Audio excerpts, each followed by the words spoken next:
Vamos lá, o extremamente desagradável com o apoio de Magnum. Extremamente desagradável. Extremamente desagradável.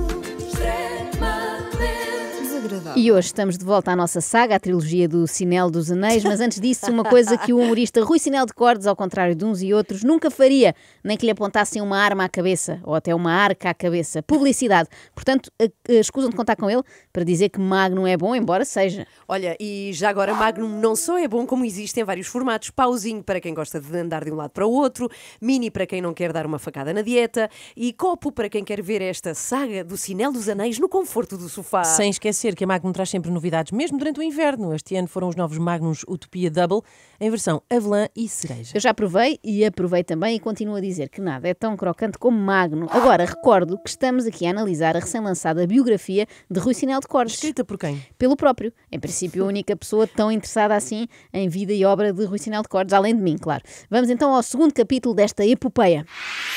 O Cinel dos Anéis, as 2 torres e os 47 hotéis. Se bem se lembram, no último episódio tínhamos deixado o nosso herói a chorar, depois de saber que ia ter um novo programa na SIC Radical. Chorar a felicidade, não é? Sim, mas muito comovido com esta notícia de que ia fazer urgente na minha terra, Europa.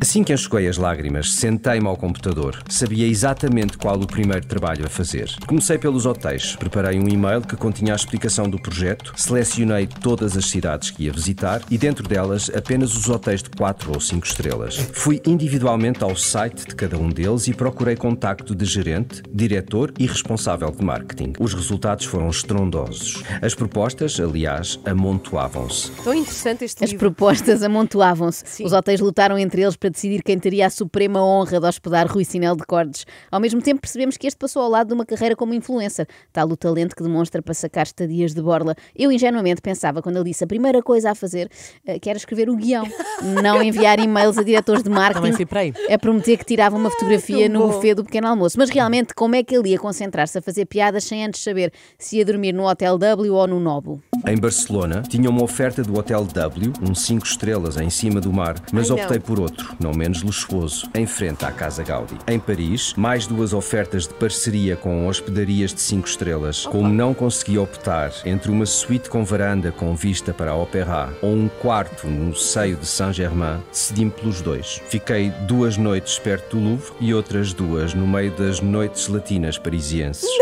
Se estivéssemos no Quem Quer Ser Milionário e a pergunta fosse que humorista português disse esta última frase, eu apostaria tudo no Hermano José. Mas com a diferença de que o Hermano paga, não é? Ele quer ficar junto à Opéra, fica. Não precisa de passar uma noite em claro em busca de parcerias, não é? O que parecendo que não torna a experiência um bocadinho mais pelintra. Ok, estou junto à Opéra, mas só porque é à Borlá, porque se fosse à Paguet, estava no Ibis de Janvier. E não tinha mal nenhum, atenção, só não dava é para ocupar 3 páginas de biografia com alojamento. Mas ele depois há de contar alguma coisa sobre o programa que gravou pela Europa, não é? Conta pouco, Inês, conta pouco. Conta mais sobre as alturas em que não conseguiu gravar. Avistamos um tradicional bar de absinto. A frase, Alberto, temos de gravar uma cena a beber absinto, é típico, levou a 2 absintos. Ao terceiro, o Nuno já não conseguia fazer zooms e a mim já me cheirava a erva. Não tínhamos condições para continuar a gravar e regressámos ao Hotel Kapinski, onde nos esperava uma suíte a custo zero, santificada parceria comercial. Foi das melhores suítes de hotel em que já fiquei na minha vida. Tinha uma sala de estar com um espetacular sofá vermelho de cabedal com botões. Queimei-o com ganza. Relaxem. Eu corrigi o problema antes de sair. Deixei uma almofada em cima. Que rebelde. Epá, que loucura. Ontem ficámos a saber que respondia mal à setora de Química e que apanhou um ganda coma. Hoje que queimou sofás de cabedal em hotéis por essa Europa fora. Não há Faz cabedal limites. igual ao seu casaco. Exatamente. Com botões também. Sim, ele identifica-se muito sempre com coisas com cabedal e botões. Não há limites para a ousadia deste homem. Bem, como era permuta, também não teve de dar o cartão de crédito, não é? Assim também eu que queimava sofás com ganza, sabia que eles não vinham atrás de mim. Quer dizer, não queimava nada, primeiro porque tinha de saber onde é que se compra, que eu não sei, e depois como é que se fuma, porque também não sei. Quem é que eu quero enganar, não é? Eu sou a pessoa menos cool que poderão conhecer algum dia. A minha biografia seria mesmo muito, muito fininha. Era tipo, nasceu, cresceu pouco e arranjou um trabalho. Era um Fim. panfleto. Fim, era um panfleto, era só um folheto. Nada de fama, nada de after parties, álcool, drogas, sexo e rock and roll. Quer dizer, drogas sim, se as de farmácia contarem. Mas eu percebo que o Sinel de Cordes esteve num nível de estrelato em que poucos portugueses terão estado até hoje. eu iniciaria uma viagem que me levaria às descobertas da fama, after parties, álcool, drogas, sexo e rock and roll. Colecionei amigas coloridas, one night stands, engates, namoradas, namoraditas, amantes, lances, flirts, casos, paixões, paixonetas e strippers que não me cobravam. A stripper que não cobra é o bónus level da masculinidade, o epítome da virilidade. Eu não estou a dizer ser estúpido e achar que a stripper se apaixonou por ti. Refiro-me a ser tão campeão que, apesar de não teres pago nada no bar da especialidade, a geisha convida-te para jantar no dia a seguir e paga-o porque também ela, de vez em quando, precisa da companhia de um homem a sério. Opa, não! Já ontem as pessoas desconfiaram e eu sei que hoje vão perguntar isso de novo, por isso eu quero aqui dizer que isto está tudo escrito num livro. Isto é verdade, não fui eu que inventei nada, este livro existe e as coisas estão mesmo lá escritas. Até essa parte da stripper que não cobra. Exatamente, achas que eu era capaz de inventar uma coisa dessas? Como é que eu ia saber que a stripper que não cobra é o bónus level da masculinidade, o epítome da virilidade? Eu não sei, eu não percebo nada disso. Eu nunca colecionei one night stands, amantes, lances, flirts. O máximo que eu colecionei foi selos. É tão triste quanto isso. Eu pensava que a stripper que não cobra é só uma pessoa com pouco olho para o negócio. Nunca me passaria pela cabeça que fosse uma senhora que precisa de um homem a sério e muito menos me ocorreria que um homem a sério fosse o Rui Sinel de Cordes. Verão de 2018. Da SIC chegou Veneno, em forma de nomeação para os Globos de Ouro na categoria de Humorista do Ano. A minha pele, rija e impenetrável. Estava em Valência de férias com a Filipa. A minha mãe ligou-me com a notícia. Eu disse que devia ser algum erro, sem prestar muita atenção. Terminei o copo que estava a beber com a Filipa numa esplanada e fomos dormir. Não houve qualquer tipo de celebração. Quem é a Filipa? Agora, com 45 anos, posso escrever que a Filipa é o amor da minha vida. Naquele verão, uma miúda mulher de 25 anos no corpo, mas pelo menos 65 na cabeça, como lhe dizia nas primeiras vezes em que estivemos juntos. Só se dá para aturar. Ela estava sempre a pedir olhar para... da avó. Ela estava assim, Rui, compra-me uma raspadinha. Nota-se que é um homem muito experiente, ele sabe como agradar a uma mulher. Nada melhor do que segredar-lhe ao ouvido numa das primeiras vezes em que estão juntos.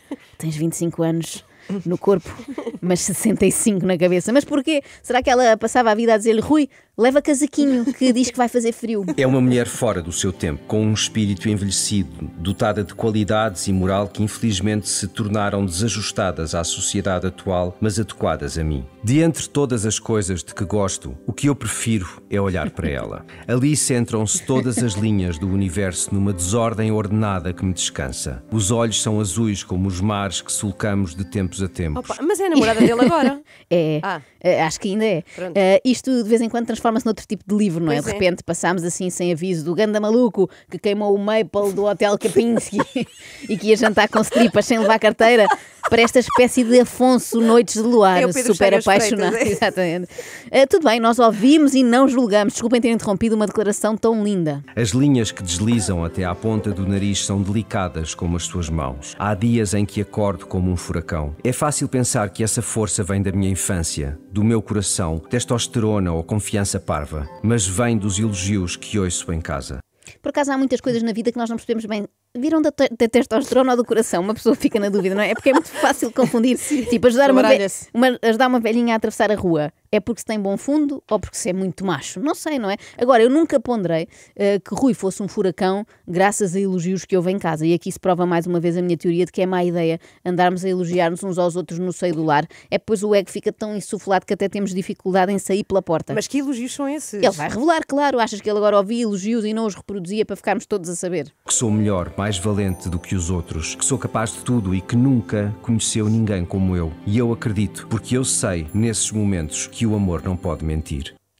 Mas isto não era uma história sobre os Globos de Ouro? Era, claro, perdemos aqui no meio de tanto mel, mas vamos lá. Sendo que ele não precisa de receber prémios de ninguém, pois já tem a Filipa a assegurar que ele é o melhor e o mais valente de todos, como nas histórias dos príncipes e princesas, o maior do reino. Eu não tinha qualquer intenção de aparecer nos Globos de Ouro, competição de fachada que esconde variados jogos de interesse político e económico. Não é à toa que alguns dos últimos vencedores pareçam muitos cadelinhas do sistema, é porque o são. É tudo uma grande brincadeira, mas eu não queria fazer parte dela. Alguns dos últimos vencedores. É porque é Globo de ator, atriz e à toa. É ele. alguns dos últimos bem, vencedores, muito bem. sendo que nessa categoria foi sempre o mesmo, não é? Sim. O último vencedor foi sempre o Ricardo Araújo Pereira, pelos vistos uma cadelinha do sistema, mas cadelinha mesmo um molusco bivalve, pois é assim viscoso. Olha, eu acho que ele também se referia a ti, sabes? Porque tu és daquelas que querem um bocado do bolo. Do bolo? Do bolo. Infelizmente, hoje vemos mais artistas que apenas querem um pedaço do bolo. Eu nunca quis fatias, eu queria um bolo novo só para mim. Lá está.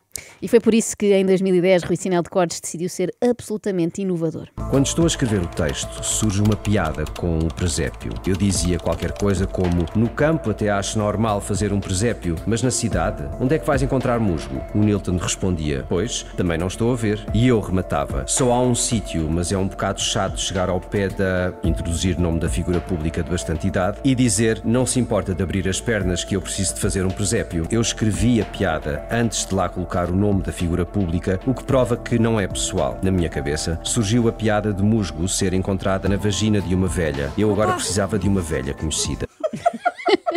Eu agora só precisava de uma velha conhecida. É a melhor frase sempre. Isto quando toma Uma forma... amiga da minha mãe, ou assim. Vou pôr na camisola. Eu agora só precisava de uma. Diz, Inês, estás bem? Estou. Eu sempre gostei muito de biografias de artistas, não sei quanto a vocês, porque nos permite perceber como era o processo criativo, sei lá, Sim, de um sim. Bob Dylan, de um Basquiat, de uma Rita Lee, de um Rui Sinel de Cordes em programas com o Nilton. São pedaços importantes da nossa história.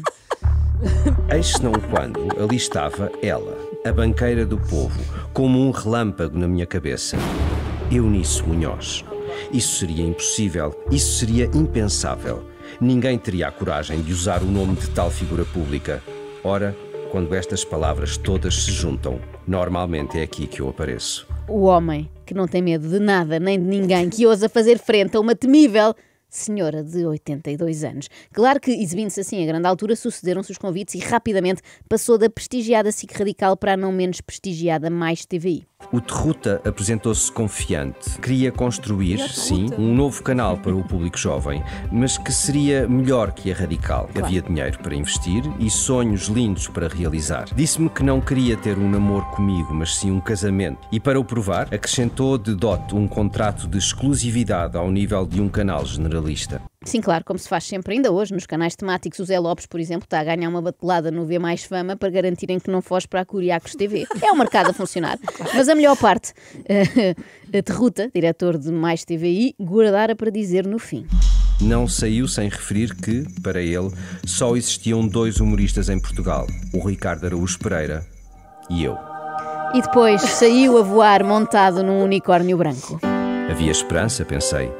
Havia ainda gente boa e, pasme-se, gente esperta. Ah, claro. Gente esperta. boa. E gente esperta Claro. é gente que lhe diz que é o melhor humorista do mundo. Claro. Foi também por isso que considerou imediatamente gente boa e gente esperta Lubomir Stanisic.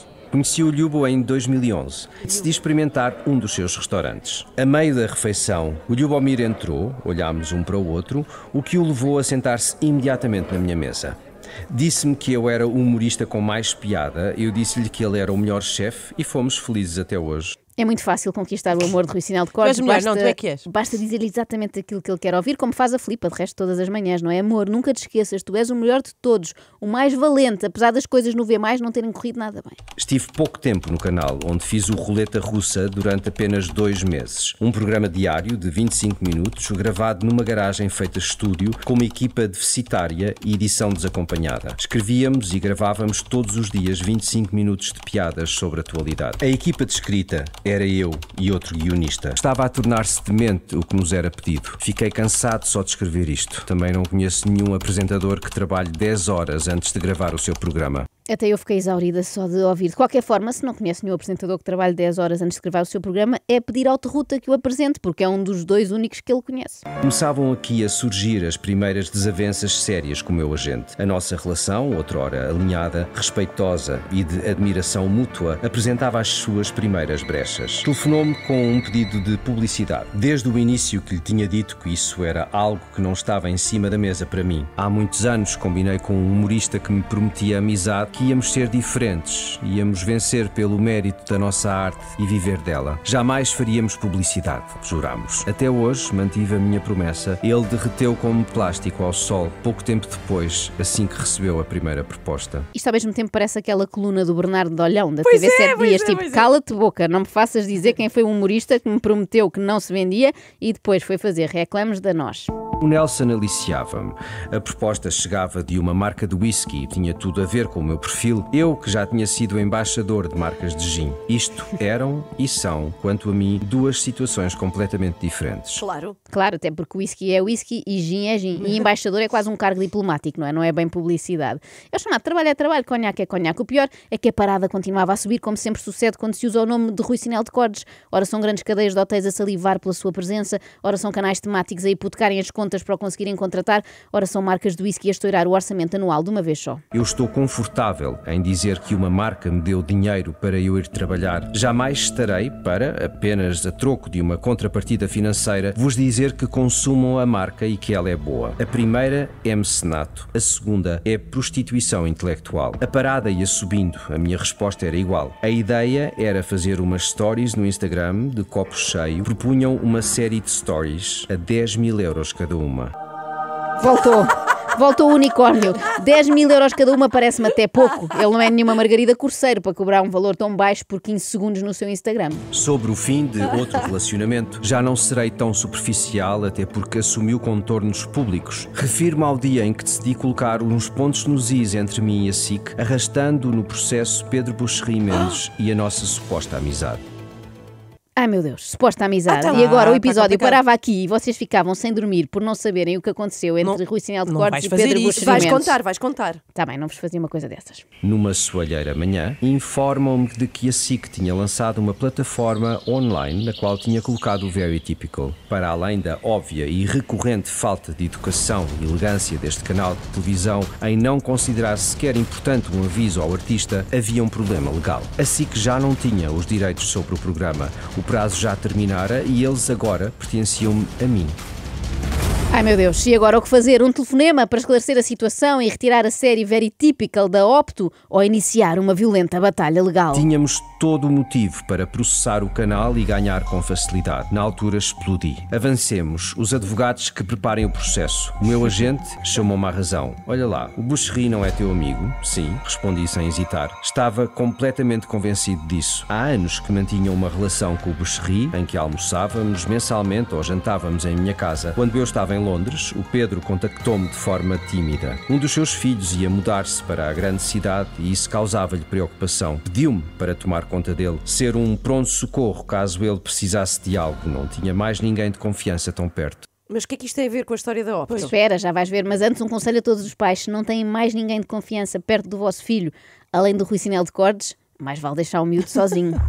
Mandámos parar os advogados e telefonei ao Buxerri. Expliquei-lhe a falta de decência básica de um contacto prévio a um autor de um programa com o qual iriam beneficiar. Ele acedeu. Tinha-se tratado de um erro seu. Disse-lhe que os advogados da agência nos tinham dado razão num possível processo, mas que não o queria prejudicar e que, se retirassem os conteúdos do ar, o assunto ficava por ali. Foi com espanto que, perto das 11 da noite, recebi uma mensagem num tom que o diretor da Radical nunca tinha usado comigo. Garantia-me que o Very Typical já tinha sido retirado do ar, mas que eu estava à vontade para processar o canal, porque não tinha medo de mim nem dos meus advogados. Parece que estamos a ver um episódio do Lei e Ordem, não é? Uma daquelas séries de advogados que não chegam bem a entusiasmar. O escândalo da plataforma de streaming de Carnaxide, que quis lucrar e bem ao disponibilizar Very Typical no seu catálogo, que funcionaria assim como uma espécie da série do adolescente para a Opto, não é? O conteúdo sobre um rapaz perturbado que toda a gente ia querer ver. Achei aquilo descabido, mas revelador. Eu não tenho amigos que falam comigo naquele tom. Tu não podes enviar uma mensagem intimidante ao Rui Sinel de Cordes e não esperar consequências. Não podes. Como tal, o que é que aconteceu? Fiquem para ver nos próximos episódios. Será que Pedro Buxerri Mendes vai aparecer a boiar no Tejo? Não, espera, afinal não aconteceu nada. Foram só umas boquinhas nesta biografia e aquela coisa que eu achava que era típica de mulher, mas afinal não, que é mandar à cara de alguém os favores que esse alguém lhe pediu.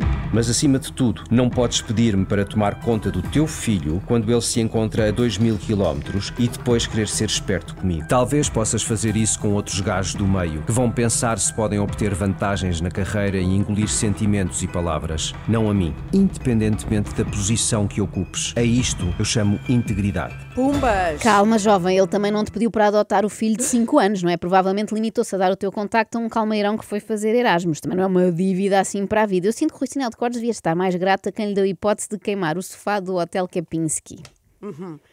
Inês. Tenho que dizer uma coisa agora, O quê? que o Sinal dos Anéis é um podcast de Renascença com sonoplastia de Diogo Casinha e narração de Filipe Vargas dentro de outro podcast de Renascença com narração de Joana Marques. Escusa de subscrever, porque amanhã é já o último episódio. Extremamente desagradável. Extremamente desagradável. Extremamente Na Renascença com Magnum, nada é tão crocante como um Magnum.